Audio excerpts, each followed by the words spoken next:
For the more adult audience that we may or may not have, don't get drunk and play with Ouija boards. Nothing good can ever happen with that. Yeah, or drunk and play with Luigi's Mansion. That can also lead to some instances. Yeah, don't get drunk and play with Luigi in general.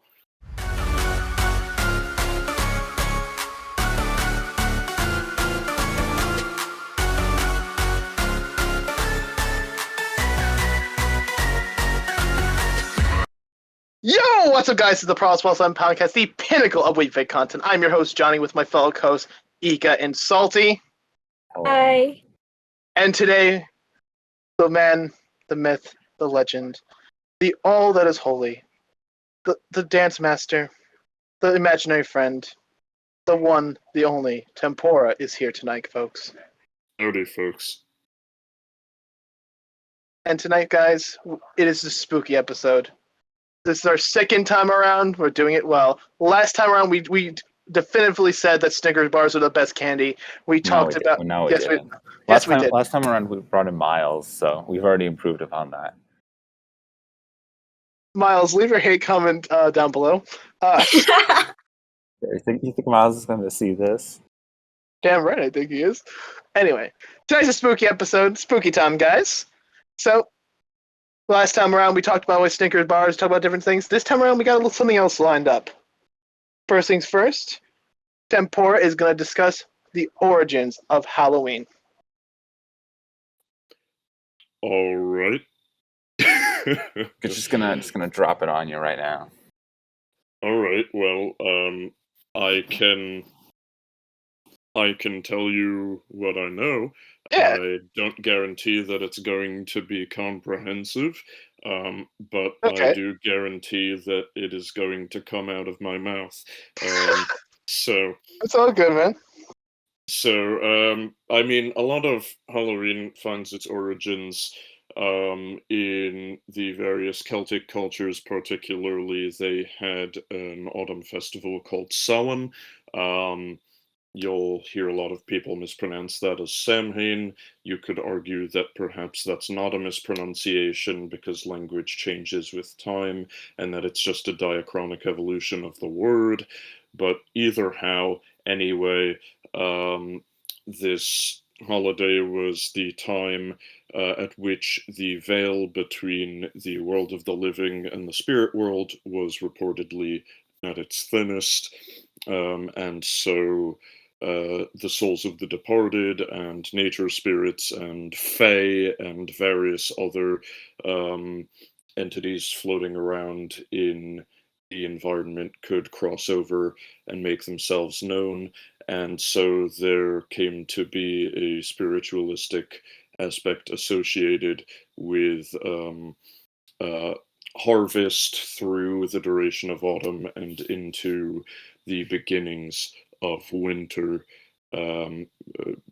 proceeding from the fall equinox.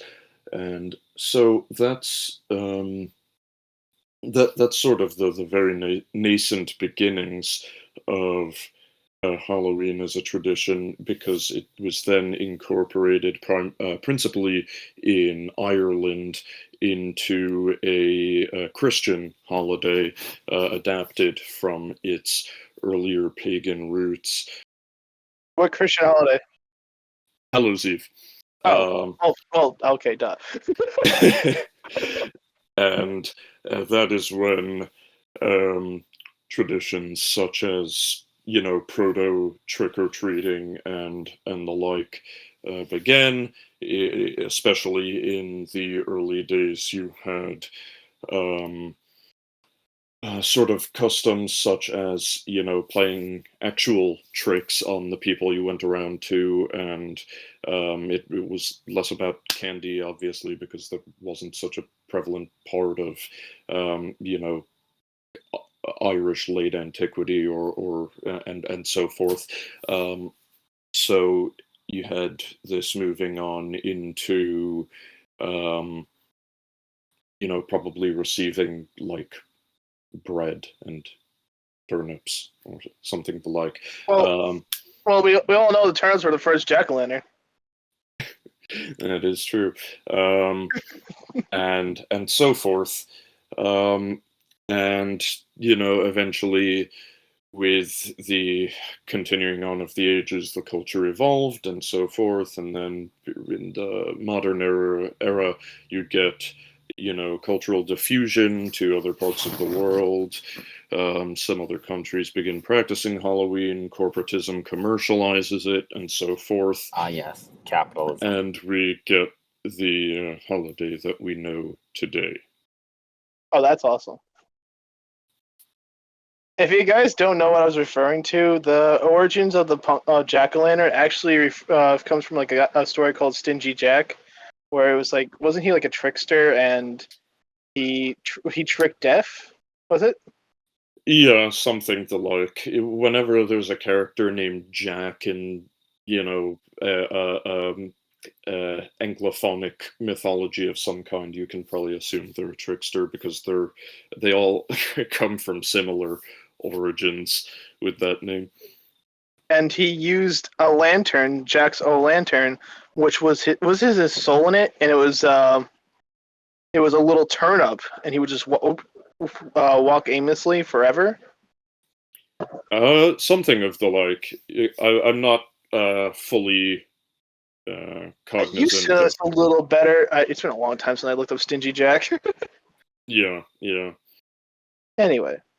Yeah, I heard turnips are good at committing tax evasion. Wait, what? What? What? Anyway. Well, I don't know what tax evasion has to do with turnips, brother. Yeah, look at it. Google it. I'm not going to do that. Anyway.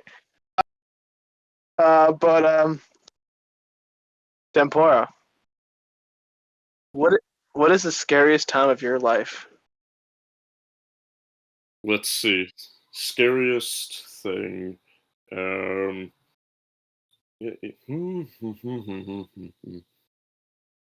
Not certain. I don't think I've ever ranked most of the experiences in my life in terms of how much terror they instilled. But let's see. I mean, a few days ago, my mom choked on tea. That was pretty scary. I'm sorry. No, it's fine. It lasted like 30 seconds, but it was a very long 30 seconds.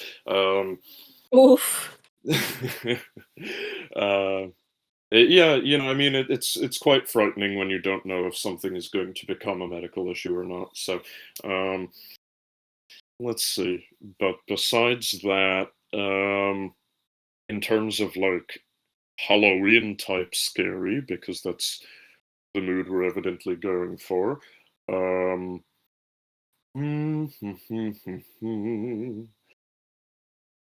know if there is one. What about that ghost weasel? Jeff? Yeah. Well, he's a mongoose, but Tell us about Jeff. Yeah, okay. Well, full disclosure, I was not alive on the Isle of Man in the late 1800s to early 1900s, so this was not an experience I had personally. Yeah, I know, big disappointment. Tempora, you're a legend. You live forever, man. Much appreciated. So, yeah, Jeff. Jeff was a ghostly mongoose that reportedly inhabited a family's attic in the Isle of Man. Just in order to confirm that I have my dates right, I'm going to look up when approximately this occurred. This was okay. Yes, 1931. So a bit perhaps later than I had anticipated. Not even a century ago yet. And so Jeff was a talking ghostly mongoose that lived in this attic in the Isle of Man. A family had moved into their new home when they heard voices emanating from the walls and ceiling spaces and rafters and so forth that were trying to communicate with them. and they eventually placed themselves into conversation with it and discovered more or less that, according to the entity living within their walls, said entity was a sentient mongoose named Jeff. And the family grew to have an amicable relationship with Jeff. He was their hidden friend that was for some reason incorporated into the woodwork of their house. He confessed to being a ghost, to being undead, so that's quite fun. And they grew to be close enough to one another, this family and their children and Jeff, that they would even play practical jokes on Jeff and attempt to scare him by rapping back on different parts of the walls. So it would reverse the traditional ghost dynamic of the ghost frightening you by rapping on the walls, and that kind of thing. And eventually the family moved out, and I don't think whoever moved into the house thereafter had any encounters with Jeff, to my knowledge. So he just seemed to sort of favor this particular family that had moved in. Didn't And they find Jeff's body in the wall? they may have. I don't fully recall the details because yes, I believe they did, at least according to the Wikipedia page that I pulled open.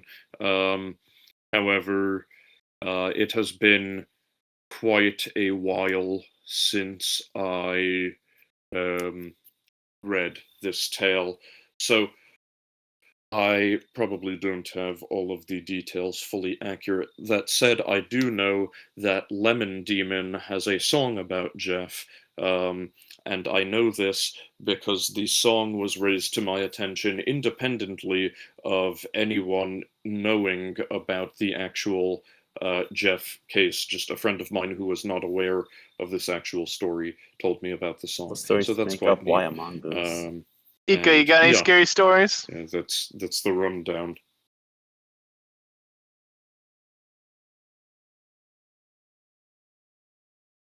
Um. Hmm.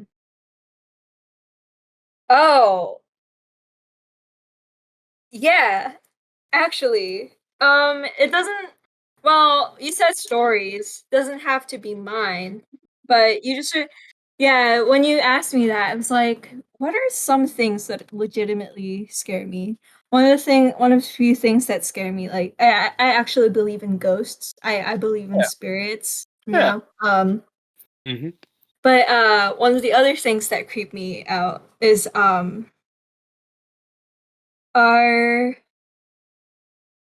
the Filipino folklore, like Filipino myths.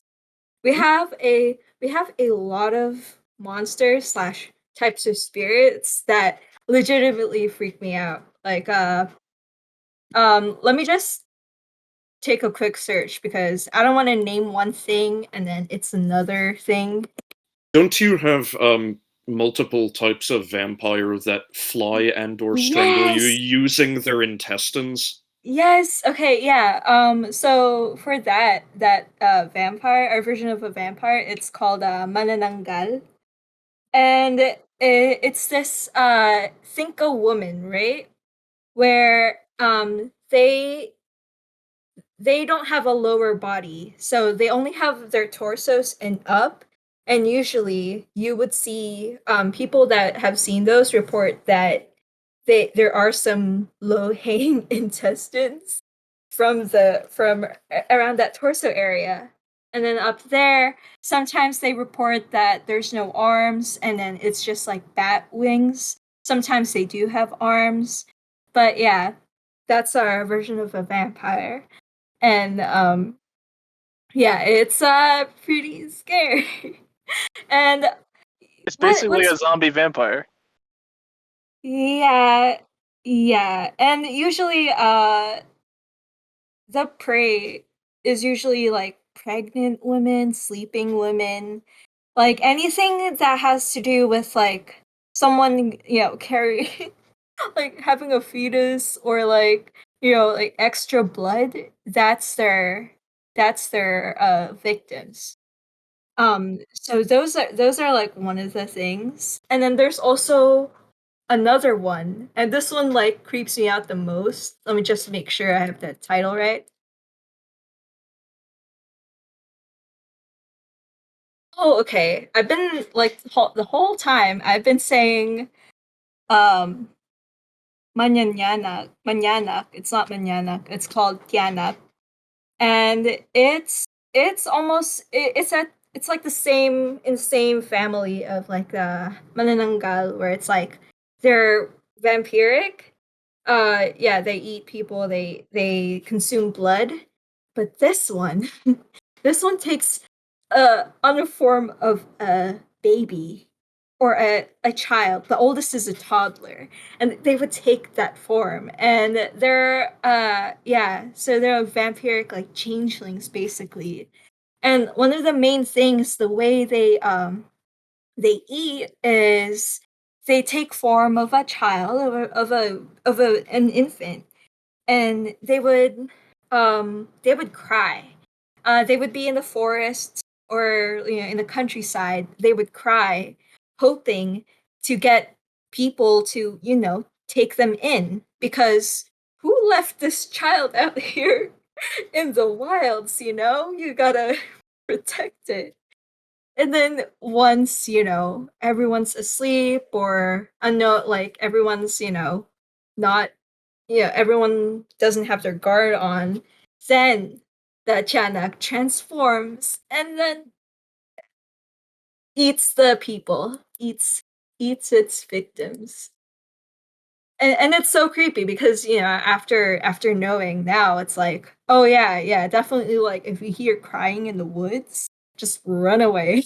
Like go opposite way of where you hear the crying.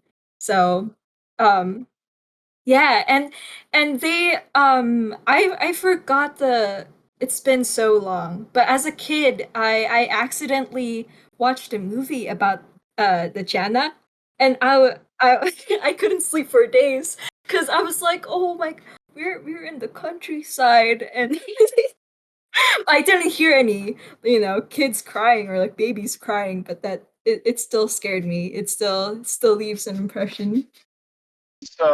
Yeah. So next time any of us ever hang out with Ika, get a little mini speaker, put it outside the door, and make No. it baby. Yeah. But yeah, we yeah, we have I think those two are the most like the scariest ones, I'd say, in our like mythology.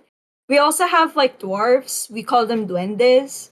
And the way we just deal with them is, like, for example, like especially if you're outside, you're in nature and you trip on nothing, that means you must have tripped on a duende, and then after that you have to do these you have to do this like ritual. I guess it could be a ritual of trying to please said duendes, just so you won't be ridden with bad luck, so you won't have any misfortunes.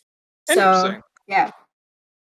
Yeah, I see parallels in other um, in other global mythologies to some of the things you're discussing. Um, the duendes thing reminds me of fairy lore in Irish and also Icelandic mythology. But Yeah. what really stuck out to me was the crying that you mentioned, um, with the baby-esque creature. Um, Reminds me of there is a monster in Aztec mythology called Ahuizov, um, and it's some kind of mammal. It's never really specified what kind of mammal it is. Some could be a dog or some kind of rodent or something. But it's semi-aquatic. It lives under the water, and it has a long tail with a hand on the end. And basically, its whole shtick is that it reaches its grabby tail out of the surface of the water and then makes the sound of a baby crying. So you assume No. that there is a baby Oh. drowning in the lake, and you go in attempting to rescue it, and then No. this Oh my god! Just this- run away. yeah, this mammal mauls you, and it eats your eyes, teeth, and fingernails. Yikes. Well, I love it. Oh my god! Where do I get Ha- one? Yeah, have they found like any proof of corpses missing those things? I really don't know if they have. Sounds like a very big fish. Yeah, I don't know if it's at all rooted in reality or if it's just, it could very well be some kind of not a mythological creature created to explain a natural phenomenon, but rather Yeah. to keep people from swimming in dangerous areas. If you do that, the Ahuizov will get you. Kind of that kind of thing, like a Yeah. bogeyman. Where'd you say this was? Aztec. Yeah, Aztec. Aztec. So Yeah, Mexico. Mexico. Yeah, it could be a fish, which is probably more horrific, knowing that there is a large species of fish that's just eating people. It wouldn't be the first story from across the world of such tales. Yeah. Yeah. Oh, when you said that it resides in water, it reminded me of you guys know about the kappa, right? The kappa, yes. Japan. Not My monkey. gosh.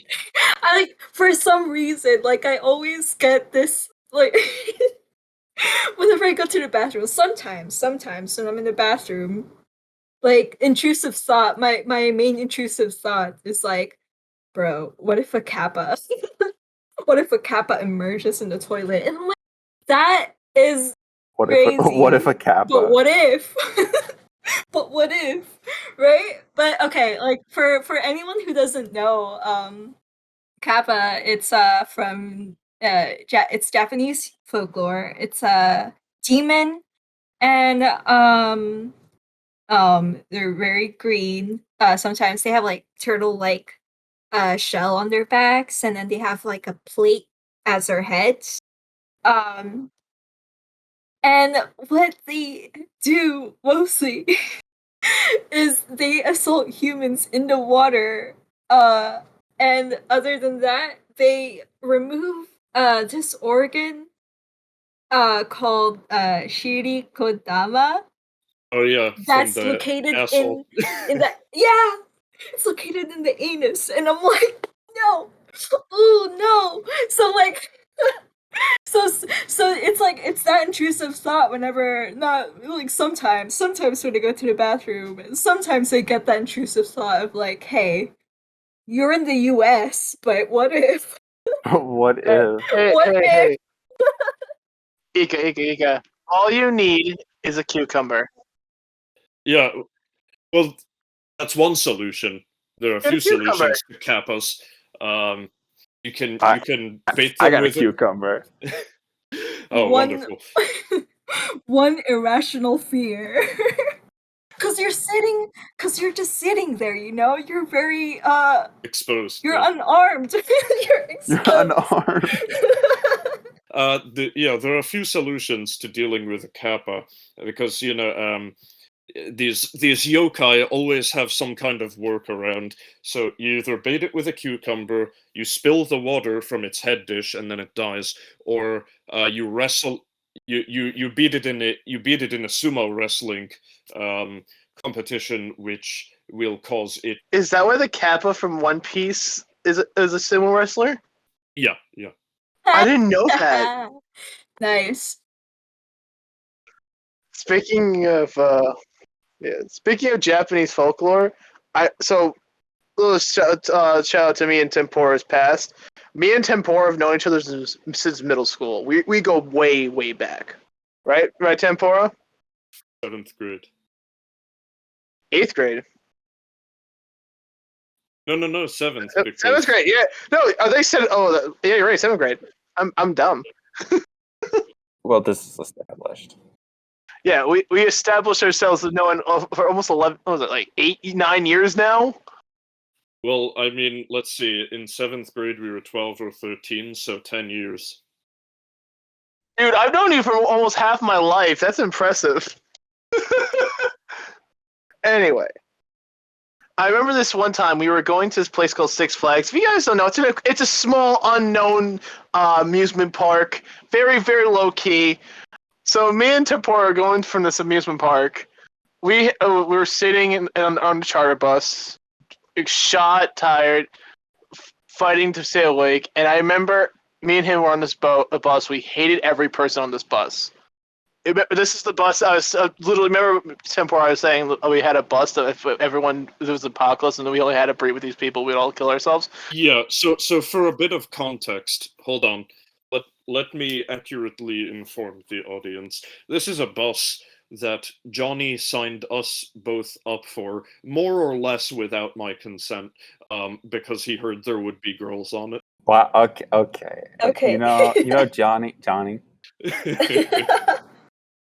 This is an intervention now. No, it's not. Anyway, This is officially we need to talk. listen, I'm a lot better now than I was back then. Anyway, You complain about me. I was never that bad. we're skipping over this part. Jamie, cut that part out. Nope.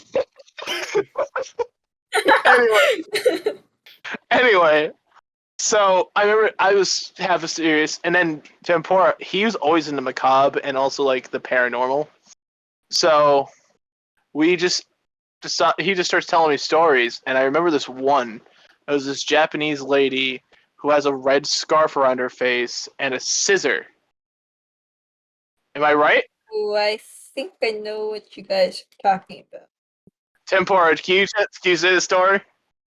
Yeah, this is the story of a yokai or an urban legend in Japan called Kuchisake Onna. Yeah.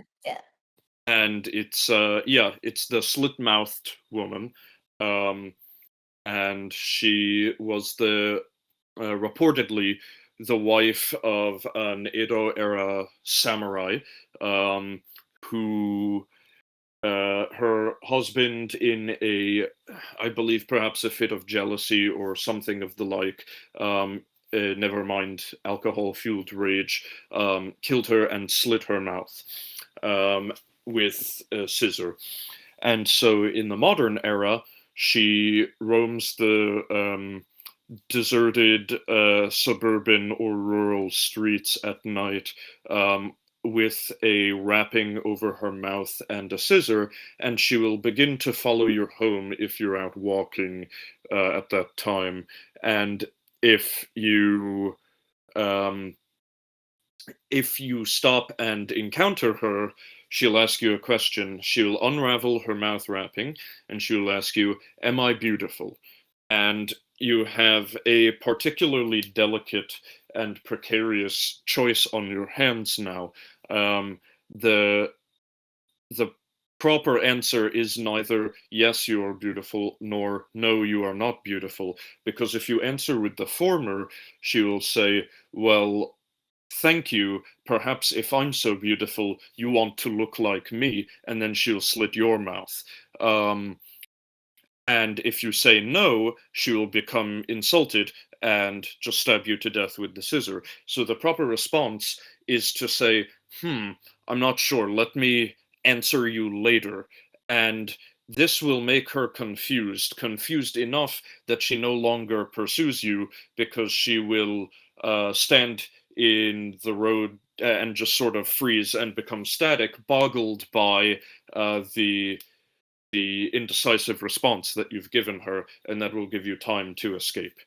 You created an error message in her coding. Yep. Yeah. So basically, she's the Joker. You want to know how I got these scars? My My dad maybe was a gamer. maybe in a better light, maybe in different conditions, maybe. But was it she fall? Didn't you say she follows you to the house and then like you close the door behind you and she will never bother you again? Yeah, that's another possible interpretation, is she doesn't stop, but she just continues following you, and you can get to your house safely and close the door. Obviously, with urban legends like this, there's no one definitive story to it. Yeah. Okay. So you can do the New York approach where you don't talk to strangers because that is strange, especially if they have slit mouths. Yeah, it would probably be a good idea, Yeah. Like I think I ran into one of those the last time I went to New York City. It happens. Yeah. So it does. And I remember this one story. This is a little NSFW, but Called Song of the Cat. Johnny, NSFW in the podcast. remember Fish? Fish? Yeah, Fish. What fish? What's his name? Fish? Oh yes, yeah. Albert Fish. Oh, Fish. Oh, that one. Yeah. Oh, the Yeah. He was the steam pianist guy. yeah. Albert Fish was. I'm not sure what context I'm necessarily supposed to relate this in, besides context of ooh scary. But so Albert Fish was a serial killer. That and not just a serial killer, a serial. He's a serial Discord admin, and Ooh. just a Yeah. There's like 2 admins on this chat right now. One of them's not no you, no right? I mean like Discord. Discord. As in Discord. Discord. Not just mods. There's mods and then there's admins. I don't know the difference. I'm dumb. There's mods and then there's age is just a number. Yeah. Oh, Age is those just a people. number, like prison is just a room with bars, Yeah. So Okay, I know what you're talking about now. Okay, makes sense. yeah. So Yeah, Albert yeah. Fish lived from 1870 to 1936, when he got to sit in a comfy chair. And so yeah, he was a serial killer and sexual assaulter, or sexual assailant, I should say, is the proper terminology, and furthermore, he was a cannibal. And so what he would do is he oftentimes would pinpoint the daughters of wealthy families to target, and then he would engage in a sort of pen pal type relationship with them. He would send them a letter, and if they would write back, they would exchange letters. They would build a bond, a rapport that they could. That he could later take advantage of. And so eventually he would entice them to meet up under the context of taking them to some kind of ball or fancy, upper crust party type event. And then he would abduct them, kill them, mutilate the corpse, and eat it. And so eventually he gained multiple epithets as a result of this practice. He was known as the Gray Man, the Werewolf of Wisteria, the Brooklyn Vampire, the Moon Maniac, and the Boogeyman. And this was in part because people believed him to be a werewolf or vampire, because he would mangle and eat corpses at night. And sorry to interrupt, but yes. what year was he most Yeah, active? he was active particularly from 1924 to 1932, to my knowledge. In mostly in the New York City area. or upstate New York as well. Yeah. And so eventually he came to accrue over 100 victims, it's believed. And he bragged that he had children in every state of the United States. So, although he was most active in New York, his network was all over the place. So, eventually, he got caught. I think particularly after he sent a letter to the mother of one of his victims, bragging about how good she tasted. Oh God. Yeah. Yeah. And so he got caught. He was in jail. He was slated for death row, so forth. And as they found out in prison, he was quite the masochist. Particularly, one of his favorite activities was inserting needles into his private parts and leaving them there. Oh. Yeah. That's why it says a little SW, Ika. That's why I say it's a little SW. He Sorry, go also reportedly somehow got hold of a whalebone and put that in his urethra somehow. But either way, quite fond of sensations that would make the average person turn in their grave. So either way, he eventually they slated him for the electric chair, and upon strapping him into the chair and issuing his last rites, having him say his final words and so forth, they pulled the switch, and lo and behold, he survived because there was such a volume of metal embedded in his crotch that it rerouted the electric current to his groin and spared his brain. That is insane. Yeah. Eventually, they just pulled the switch again, and the second shot did it. That's after you remove the needles. Yeah. Bro, I don't want to be that intern. Especially since you know where that thing has been. Oh, yeah. Yeah. And so this was, his life story. He started out as a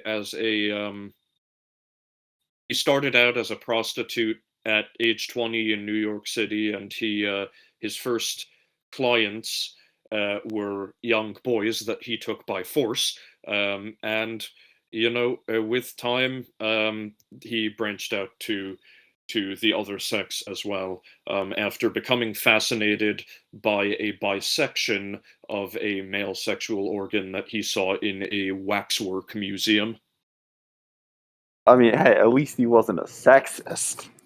We don't want to be throwing more things. That would have gotten him canceled on Twitter. Yeah. And the only thing I always wondered, how did they know that's how he survived? Like, did he say it? They probably just made assumptions, when someone is electrocuted, they still have an autopsy, you still have to do a coroner's report on them. And so more than likely there were, because electricity leaves scars, so there were most likely burns emanating down to his crotch. Yikes. And yeah. Gross. Who wants to be that guy who walks into his job first day of Monday? Yeah, it's a good day. Hey Bob, you gotta remove all the needles out of this dude's crotch. Oh, By the way, it's been it's been in underripe products, to say the least. There's actually, if you go on his Wikipedia page, there is an X-ray of his pelvis where the needles are visible. I remember you also told me about a guy who died on a toilet, but it was like in a moving toilet. A guy who died in a moving toilet. I don't know if I recall. Maybe those Kappa fears weren't entirely unfounded. No, how did we do some of the truck? Wasn't it the truck? I might be going crazy. Oh, you might be talking about the Toybox Killer. Oh yeah, that's what it was. Yeah, Toybox Killer was a separate matter entirely. It was a man who would kidnap women, may have been sex workers, I'm not certain, and strap them up in his sort of. It was like a torture chamber in the back of a truck, and he called it his toy box. And he would use all kinds of equipment, mostly tools meant for hardware purposes, on women, and that was not so fun. Obviously, not so fun because yeah, and eventually he got a little careless, I suppose, and one of his victims managed to escape and divulge his crimes to the authorities in, funny enough, the town of Truth or Consequences, New Mexico. Isn't that where the Mothman is? No, Mothman is in West Virginia. Oh, okay. Quite a ways across the country from New Mexico. I'm thinking of Roswell. Yes. Yeah. Roswell, New Mexico is the famed alien site. That's where they keep all the cat girls. When are we all gonna go to Area 51, man? Well, if the meme raid from like 2 years ago is anything to go by, it's probably not worth it. Hey, you're not gonna Naruto run with me into Area 51? No, it's already been done. It's too unoriginal. Yeah, it's true. It's true.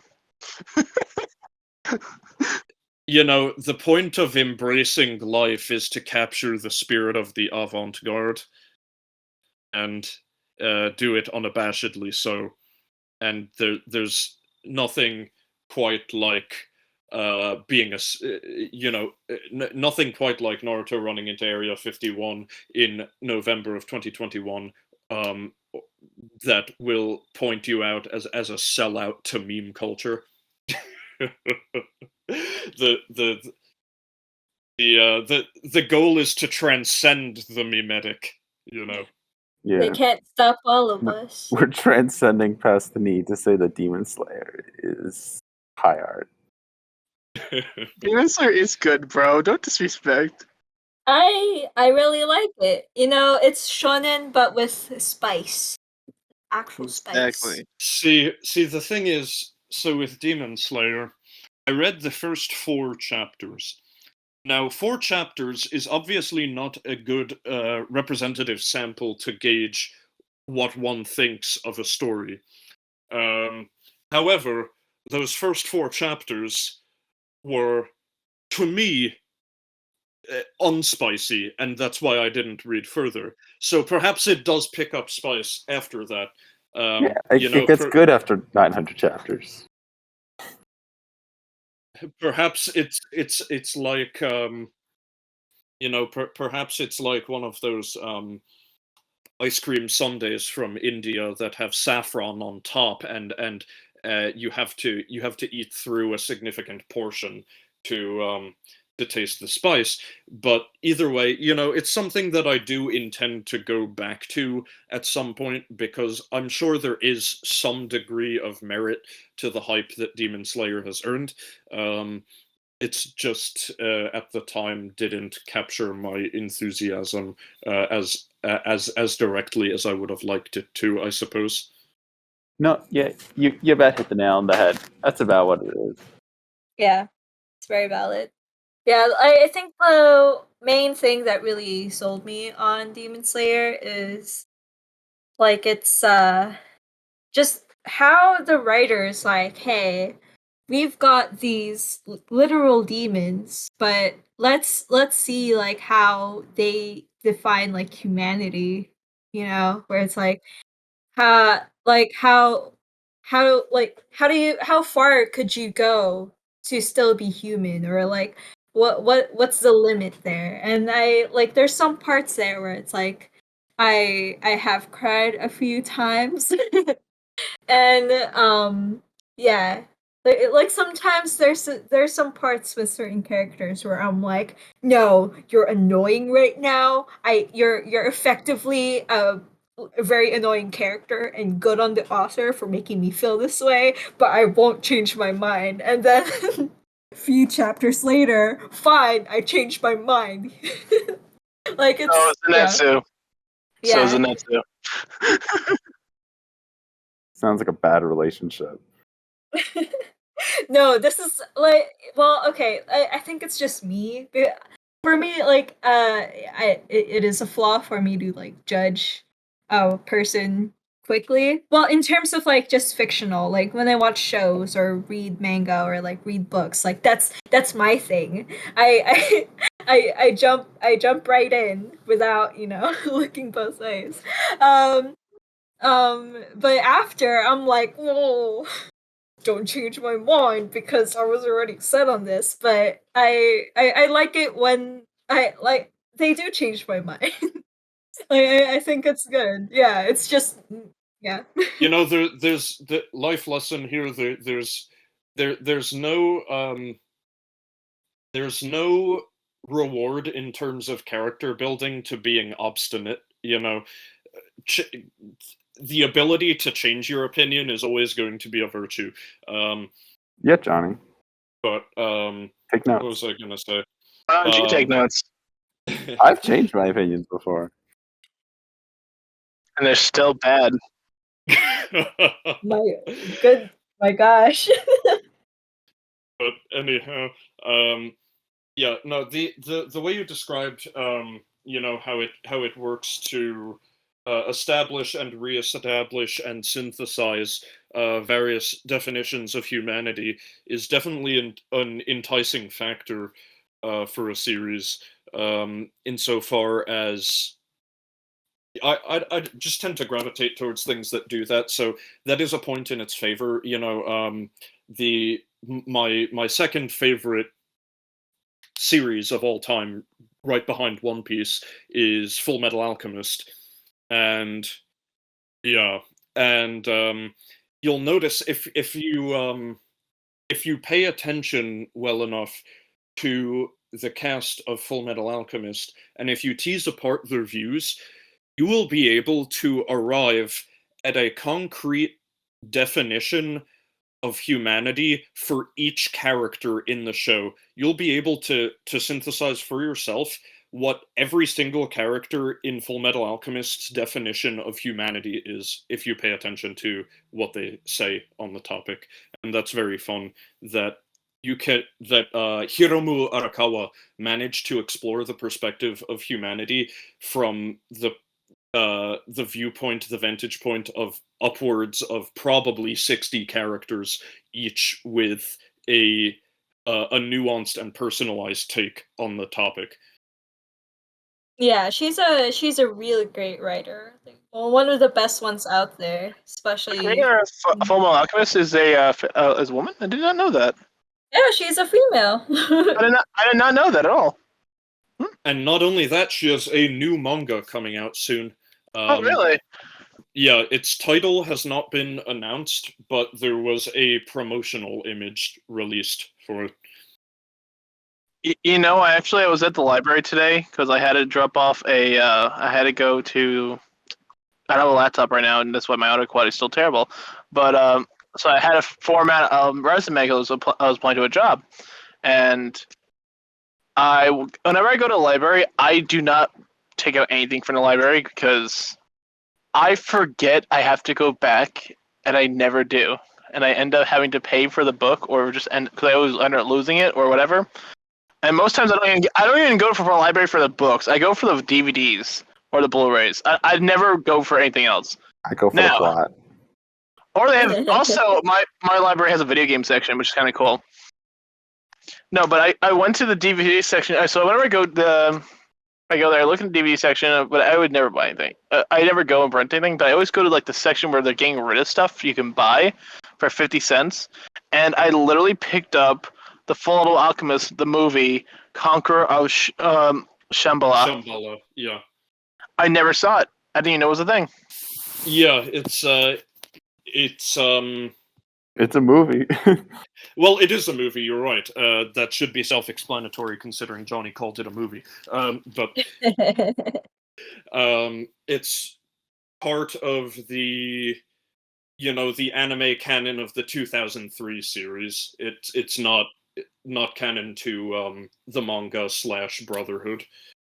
Yeah, when it came to Full Metal Alchemist, when I watched it, I was like really on board with it.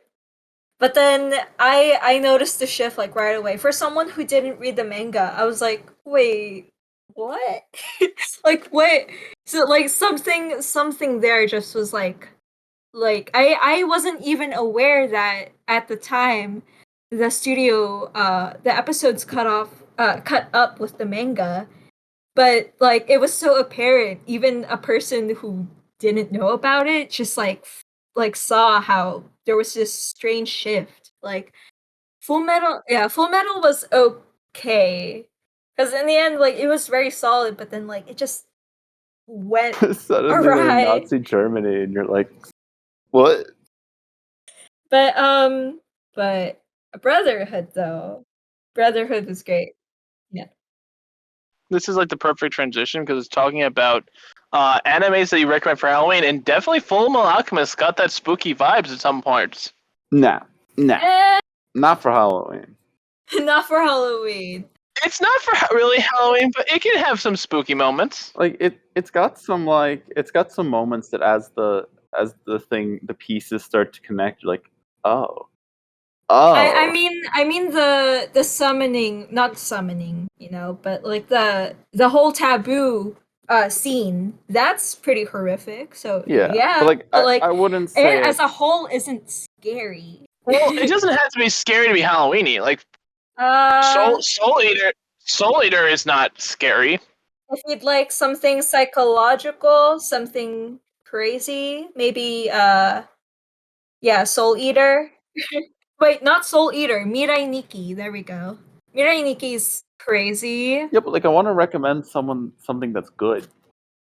Yeah. I didn't say that this is really, good. But it's good. We said Halloweeny shows. Yeah, fun fact. I cannot watch horror movies. I have a very active imagination. So if I like one time, my whole family watched Inception.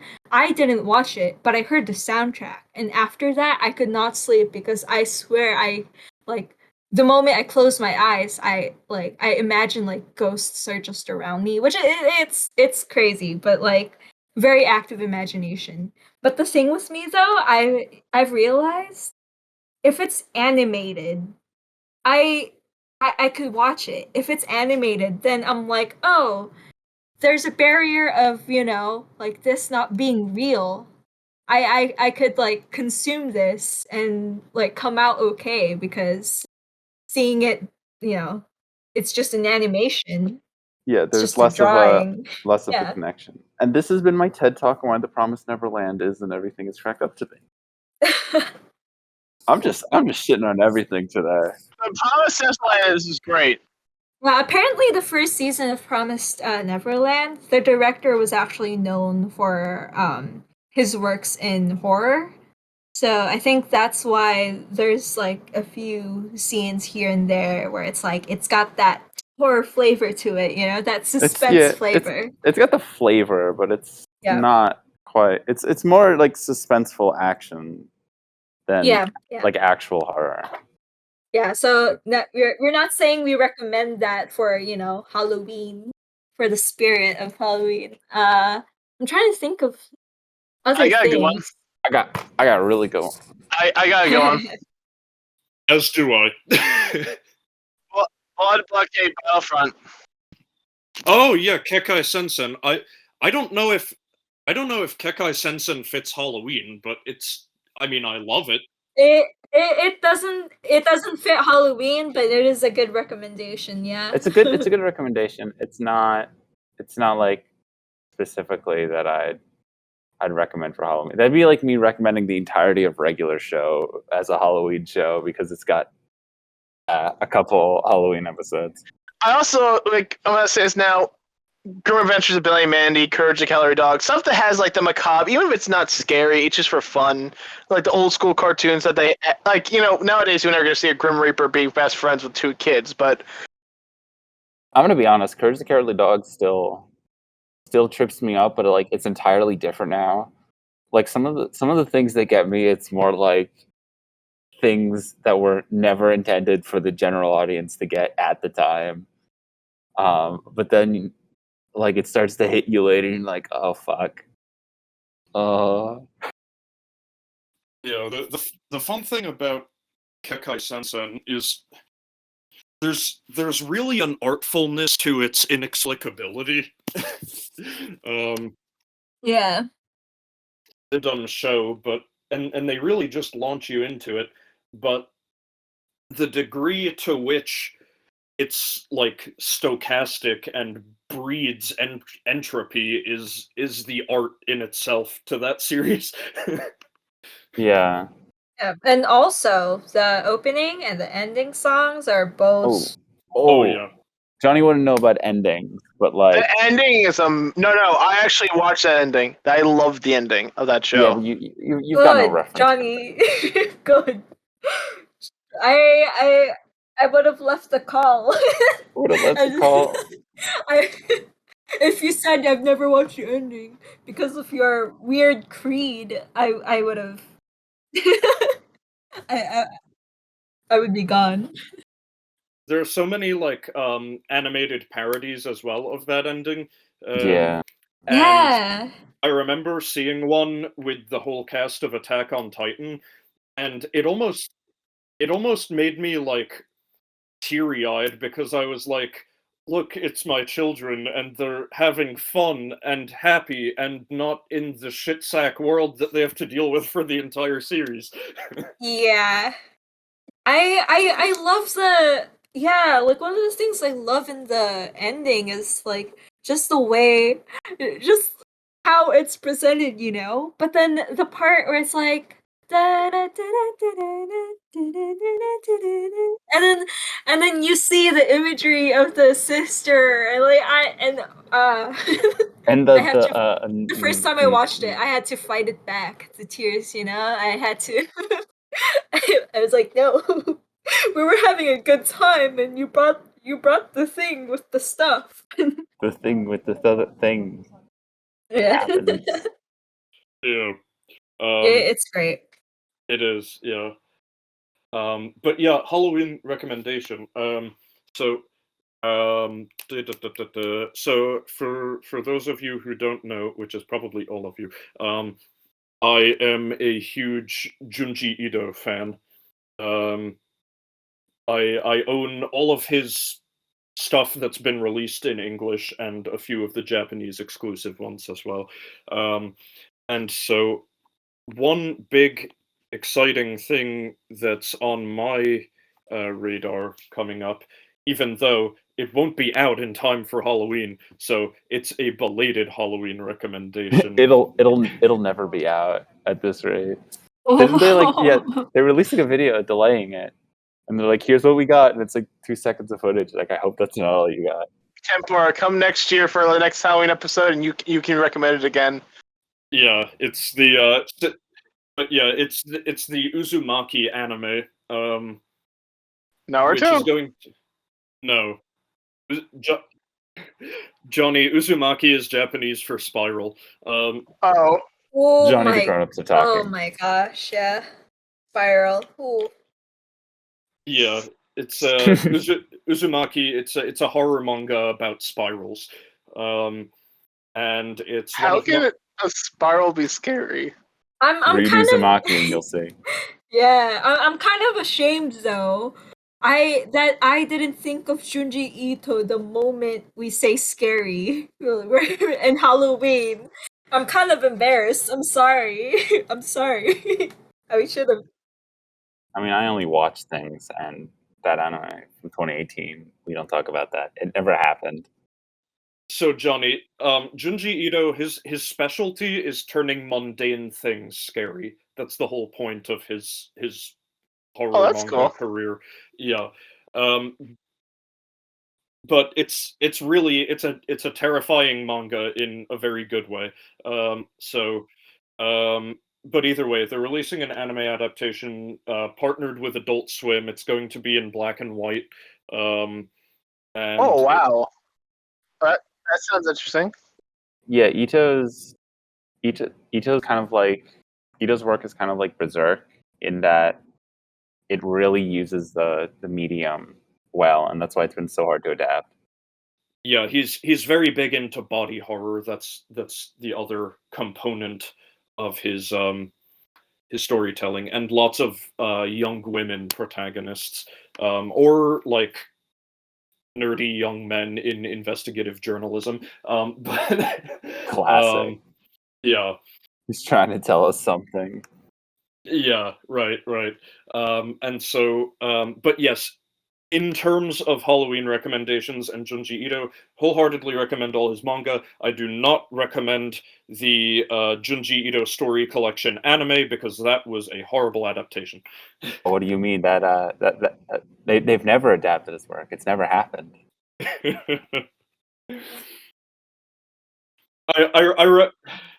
I remember back when that was about to come out, and I read that it was going to. I read in Otaku USA magazine that it was coming out, and I was like, "Oh, that's gonna be so cool." And then I watched it, and I was like, "This is not very cool." Yeah. I was when they announced it, I was cautiously hopeful, but Yeah. they, as we I know. was still wet behind the ears. I heard it was bad, and then like a year later, I still watched it. Yeah, but my gosh, yeah, with Junji Ito, he's great. You know, his other than Uzumaki, his other famous work is Tomie, and Tomie is it's gotta be my favorites from him. Yeah, Hmm. Yeah, Tomie is a bit more fragmented. true. It's less of a one cohesive story than Uzumaki is, and more of like So is it more episodic? almost, yeah. There's a little bit of a through line, but it is a little more episodic. It's like recurring instances of this uh quote unquote girl supernatural being that Yeah, um lures in different men and ruins their lives in various ways. yeah, But yeah, Tomie is very cool.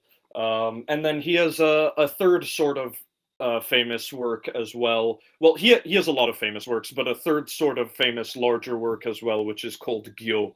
Um, oh uh, gosh, that one. yeah, Gyo is Japanese for fish. Yeah. Oh god.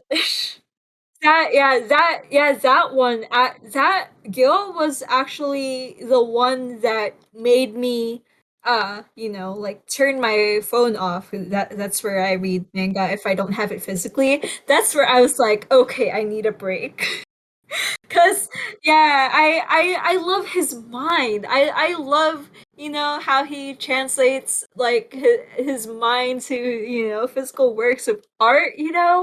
But something about Gyo, like the artworks here, just like I don't even know if we can put it in an YouTube video, but Yeah, there's just something about it that I'm like, okay, like something in me just died for a second.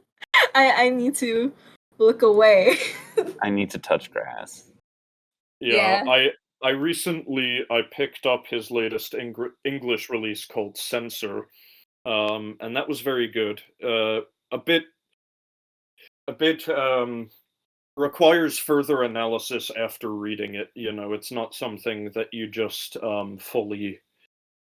fully put together while you're reading it, I guess. But a decent one, I recommend. But But yeah, he has a few other famous works that I won't discuss in as much detail. You know, Hellstar Remina was one of them. Love Sickness, I etc. like the one with it's not horror, but since it's Junji Ito, it's the chapters. I'm not sure if there's volumes of it, but it's the one about his cat or his Yeah, fiance's cat. I yeah, love the that cat. one. Yeah, it's the It's great. yeah Yon and Moo's Cat Diary.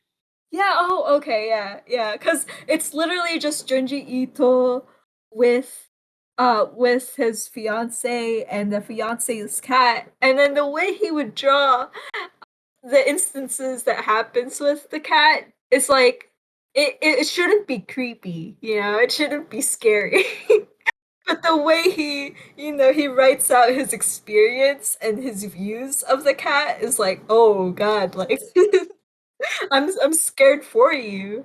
And I should try to find the photo, but someone they found an actual photo of the cat and they were like, "Whoa, Junji Ito wasn't exaggerating. This is what the cat actually looked like."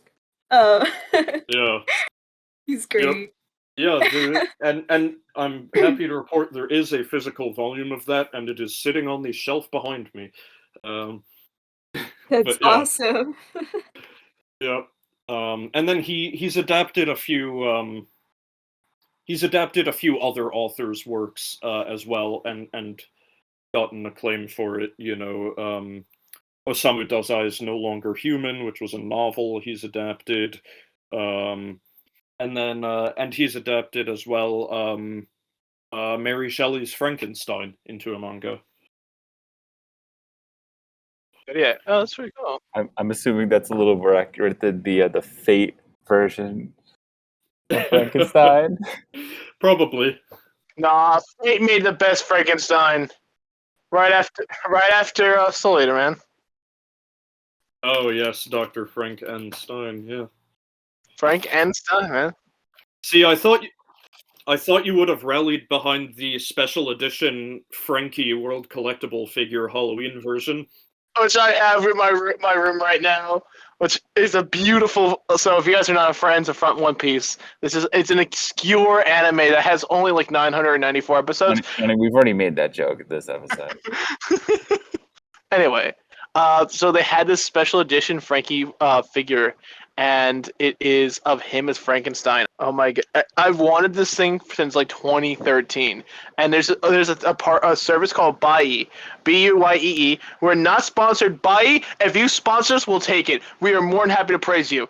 Anyway, you can buy stuff from Japan like through Yahoo Auctions, Mercari, other type of ways of doing it. And I went into the Mercari because I don't really like bidding. I'd rather just buy it out. So I noticed it was like that. And I saw this figure years ago. And I wanted it then. And I finally saw it. And it was in really good shape. Never opened. I opened it up because I really wanted it. But it's this figure of Frankie from One Piece. So Cyborg Frankie as Frankenstein. Honestly, he makes the best Frankenstein. We all know it. It's really nice. I have it. I've been wanting this since 2013. It's been 8 years since I saw this last time, and I was like, it's mine now. About time! Me and Tim Poor have been fangirling over One Piece for years, and he knows that Frankie is literally my favorite character. I'm the most like him.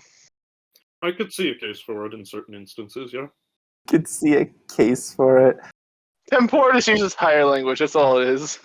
I see. I see what you're saying. Anyway, so one more recommendation I would say. One more recommendation. Yeah. Okay. I got one. I'm gonna disregard Johnny. Have you all? Thanks. I'm gonna end it. We're gonna end it right here. Y'all ever see Shiki?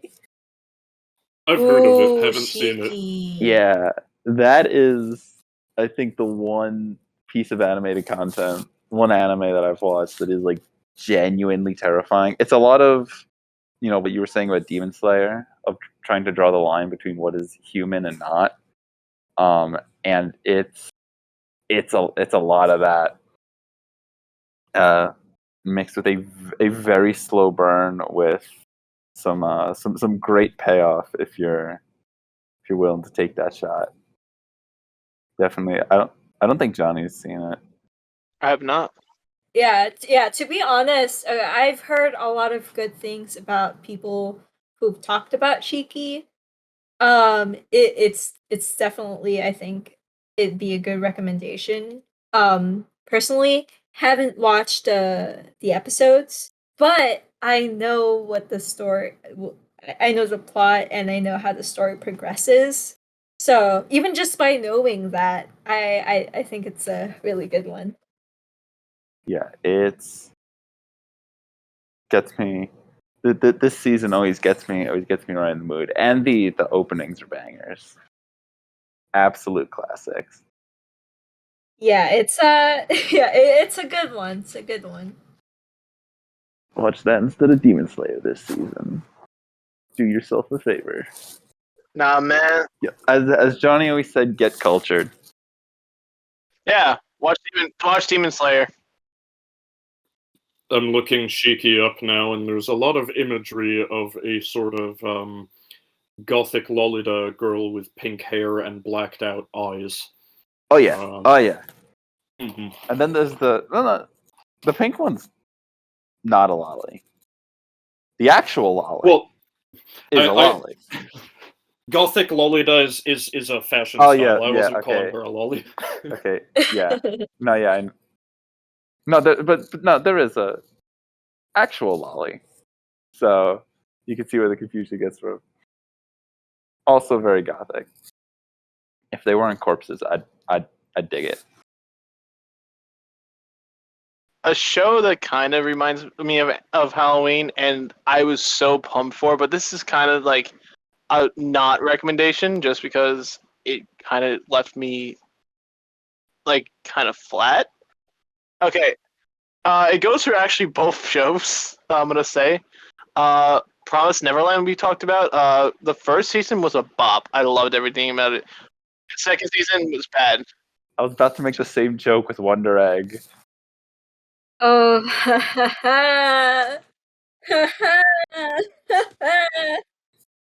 Yep. And the last one is something we didn't talk about. And I personally loved the first episode. I was so hyped for it when it was a seasonal show, and I literally watched all of it, like even like the other seasons. And it just keeps getting me feeling like this flat feel. I don't know why. It just Dog Days? never was. No, Seraph of the End. Oh god, yeah. So do you guys know what that is? You mean with Studio trying to remake Attack on Titan? Yes. Yeah, I mean, okay. Seraph of the End. Yeah. That was a show. So yeah, no, I really tried. I really wanted to like it because there was a character that, like, man, I liked, and I liked the premise, and I liked the potential of it. I liked how they set it off. The first episode was amazing, but after that, I read the manga, and which was like pretty interesting to me because I watched some of the episodes, fell out of it because it just wasn't carrying me. I found out that reading the manga actually got me more. Reading the manga carried me more, got me invested in more. Invested. Yeah, it got me invested more. That's what I'm trying to say.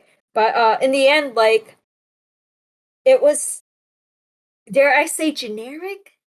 Dare Yeah. I say, Like- like they tried to do something at first, but then the way it carried itself was just me. The first episode was literally 10 out of 10. I loved the first episode so much. It got me so hyped. Solid. It wasn't like a 10 out of 10. No, I was literally jumping up. I was like, "Yeah, this is so exciting! I'm so hyped for it." And then there was a school, and I mentally dropped it. I watched the rest of it. I watched the second season, couldn't tell you a thing of what happened. So maybe I didn't even watch it, and I just added it to my list. But like once the high school showed up, I'm like, I'm done. I'm out.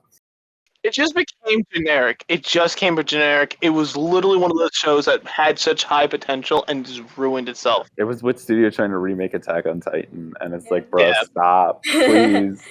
Yeah, I guess like if you check out the premise, the first episode is a good watch. I'd say, yeah. But after that, it just kind of falls flat. But yeah, vampires, Halloween, right? Spooky, Yeah. scary. Spooky, scary. Like, you know what has a vampire? Monogatari. No, we're ending the show here.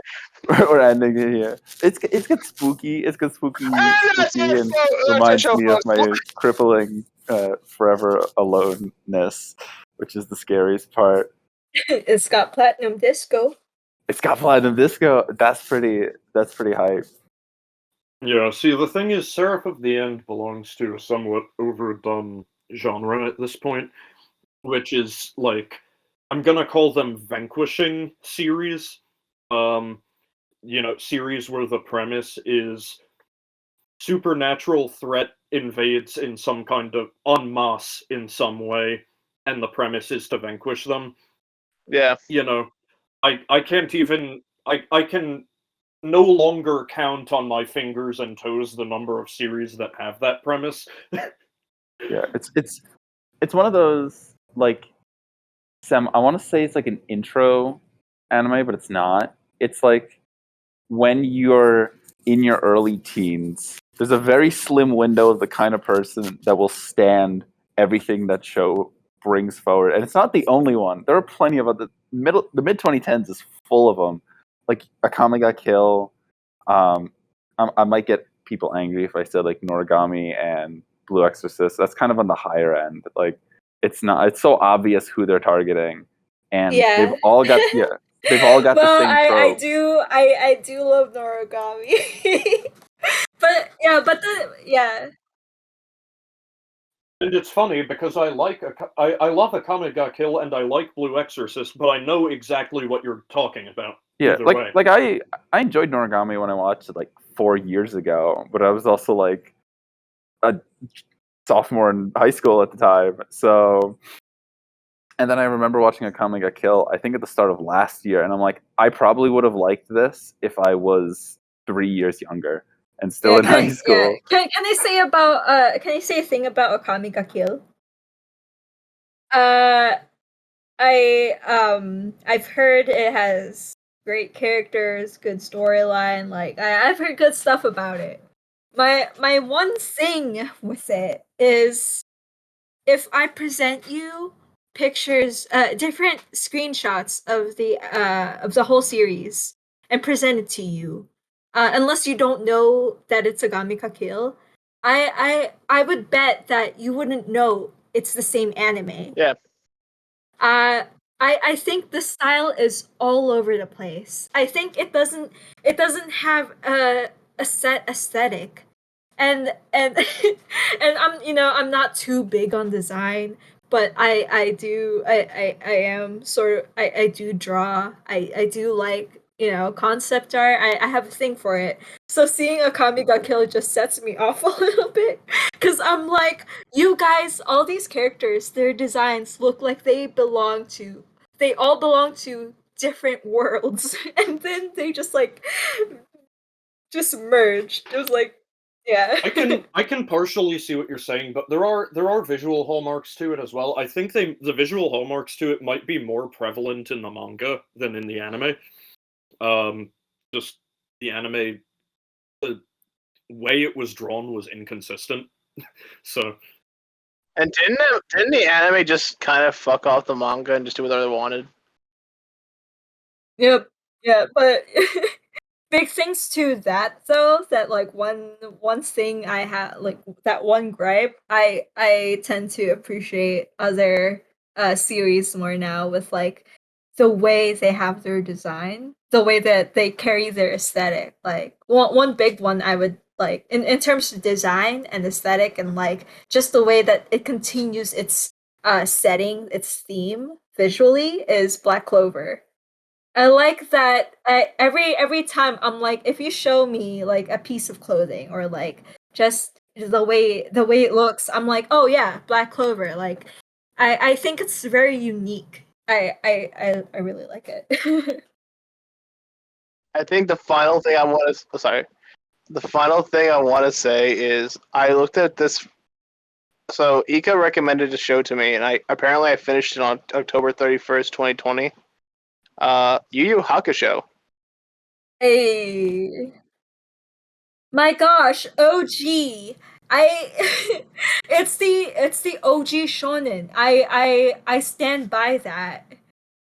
I and it's amazing because it's by Yoshihiro Tagashi who made Hunter x Hunter. And if you love Hunter x Hunter or you at least appreciate the fact that there's so many things about it that's so well written, the characters are always unique, even its design is unique. Uh that Hunter x Hunter was most of its elements were derived from Yu Yu Hakusho. All people even have this argument or some rumors were started about how a bunch of shows, like for example, and a bunch of characters like Vegeta, I Dragon Ball Yeah. Z, Vegeta? that character Vegeta? Vegeta? Vegeta Vegeta? was derived from the character Hiei. What else? A lot of people are saying, "Hey, Sasuke's kind of derived from Hiei." Like a lot of people say that if Hiei started that archetype of like the dark, like moody, gloomy, silent type person, and yeah, like there's so many things that apparently it's like a lot of people, and I agree with them, who say there's these tropes like tournament arcs, this and that, and I'd say yeah, Yu Yu Hakusho has those, but he had that so early on. I would say that Yoshihiro Tagashi really just like perfected it, mastered it, even before like everything, every other shonen. Yeah, even before he mastered it. yeah. But he like introduced all those elements and then refined them. And I mean, I still have to watch Hakusho, so Yeah, that's it's on the planning like list. yeah, just know that you're getting into shonen. Know that you're gonna get elements of that, but just because it's from the uh 80s, early 90s, you like I think like it just made me appreciate it more just because it's like it he didn't even, popularize it. He was there at the very beginning. Like this was He and yeah, popularized it where it counted, and then it hit the mainstream market through other means. he's the OG. Like, how could you hate the OG? And he like everything was so well executed to the point that other well-loved shows could be argued as derivative from Yu Yu Hakusho. Although the one thing I will say, and keep in mind, or take this with a grain of salt, because I have not seen Yu Yu Hakusho myself, is that I hear that it had a bad ending. Oh yeah, Yeah. yep. Yeah, that's the only like a like quote unquote flaw. It had an ending which like it wasn't very satisfying. You could watch and you could feel that something just didn't quite like it fell short. And it was because apparently around that time, Yoshihiro Tagashi I don't know, had health issues. He was extremely sick at the time. And it was that with added pressure from his audience who really loved it, kind of just like amalgamated into this thing where he's like, I realize that this story, these characters that I've made, I suddenly don't have an inspiration and motivation to, continue it. I suddenly don't it's kind of soulless for me now. Plus the abrupt end, like he tried, but yeah, like emphasis on tried. The same thing that happened with Shaman King. Yeah. Really? Oh, that's sad. Yeah. They're remaking it. Yes, that is I've true. heard. I heard it's great. he released an alternate ending to it later on. He avid it. Yeah, exactly. Well, Ava was a little different. Ava had Ava's alternate ending that got released later was its original ending that they couldn't make, but either way, yeah. And then one thing that also comes to mind is in terms of mentioning Hunter x Hunter, Hunter x Hunter actually carries that vibe of visual inconsistency to me that you mentioned with Akame ga Kill. Yeah. Yeah, I can see that. I accept that contradiction. But I think that also with Hunter x Hunter, I think that also plays into the. It's not just like visually. I think just like writing every arc. It's not like JoJo level, but you'll go from like they're having fun times in the battle tower to now there's murder ants, and it gets really dark all of a sudden. Like, hey, remember this character that from the first episode? You know how we don't kill people? Well, guess what's gonna happen? And then like their souls are in the ants, but then it's like it becomes super strategic shonen again, and it's all over. I think it's all over the place writing wise, so it becomes slightly more acceptable. Yeah, but somehow it still works. Yeah, I mean, when everything's in chaos, nothing's in chaos. It's a series that I have an interesting relationship with. I'm current with the Hunter x Hunter manga. Not that, jeez. Okay. yeah, not that it takes a lot to not that it like, but you get the point. He's been on hiatus for 3 years. Yeah, Yep. that's kind of what I'm getting Yep. at. But either way, I'm caught up with the manga, but like I like the series, but somehow it doesn't inspire the passion in me that I want it to. And I'm not sure, like, you'd think that for someone who loves One Piece, I'd love Hunter x Hunter as well. Because there are a lot of similarities between them. But then, for some reason, One Piece does for me what Hunter x Hunter doesn't, and I'm not sure why. I can't pinpoint what's lacking. I think, at least from what I've heard, One Piece has a much more, I want to say, expansive in the sense like the world exists outside of the Straw Hats, and there are elements going around. Well, Hunter x Hunter, most of everything that will ever be important is centralized to Gon and whoever he's traveling with at the moment. That's a good point. Yeah.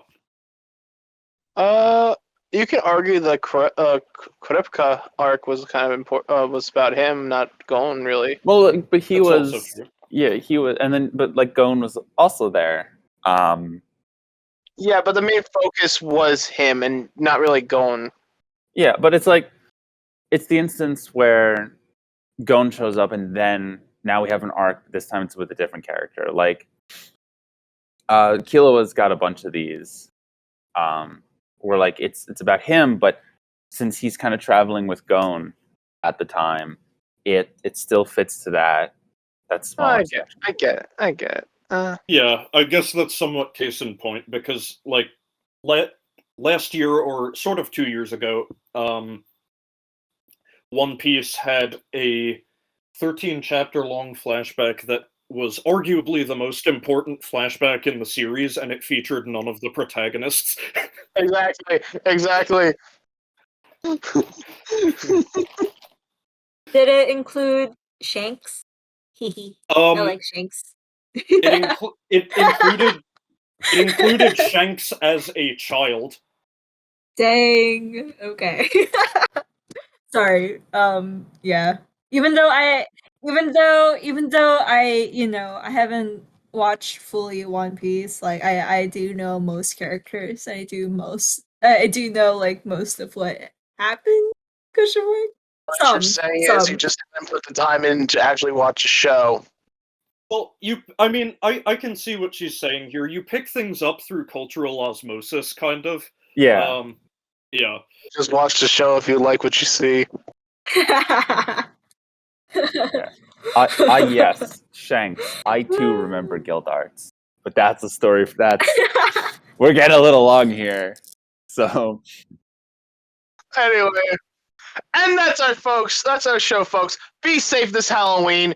Be careful. Don't talk to strangers. Don't eat the candy if it looks like someone poisoned it. What else? Have a good one, guys. Be safe. Bye.